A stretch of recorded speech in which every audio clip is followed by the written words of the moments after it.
So, first, you make kefir. You make this first, and this is another class that I will teach. And you master kefir. It's very easy to make crème fraîche. So, this isn't raw. So, this is like the next best thing I could get. Alexander at Family Farm, it's A2A2, and it is vat pasteurized. So, there is some pasteurization, but it's not completely dead. And so I still use this and I give it a little shake and I'm just gonna pour it into a glass. And there's that nice cream.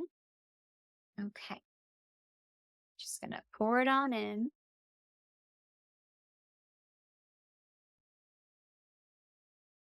Now there is some nice thick stuff there. I will not waste it. I'm gonna put it just upside down to get it all out. I'm just gonna let it sit like this for a few minutes for everything to fall down.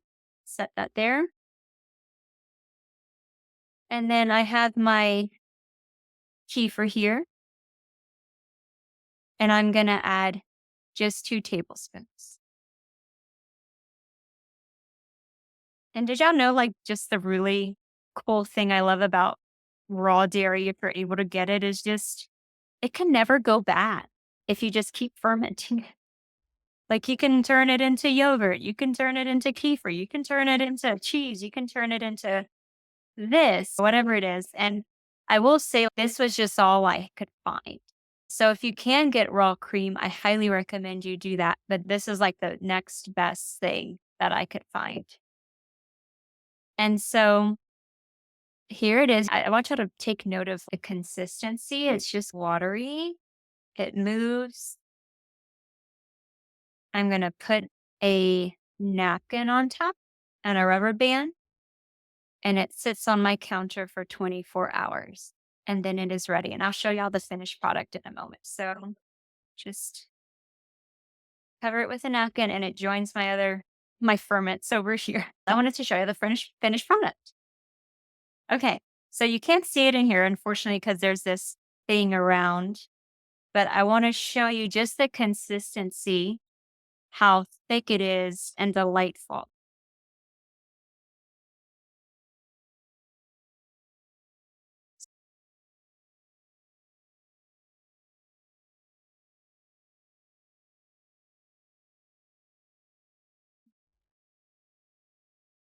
So it's much stiffer when it's finished.